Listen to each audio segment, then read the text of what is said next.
Ating panahon guys, malakas pa rin ang pagbuhos ng ating ulan at napakalakas ng hangin. No? Kitang-kita sa ating mga damo.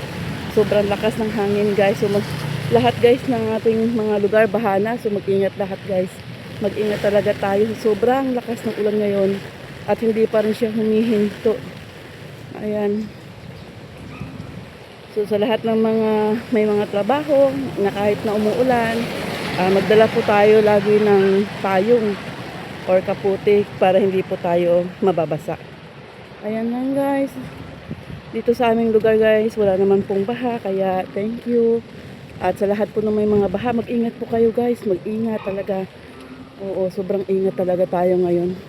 Dahil sa lakas talaga ng hangin. Oh, ayan oh. Grabe oh. Grabe talaga yung ampak ng hangin ngayon oh. Punong mga puno. Oh, tulong po. Sobrang lakas guys. Yan lang po yung aking ulat ng ating panahon ngayong araw. Magandang gabi po sa inyong lahat. Ingat po.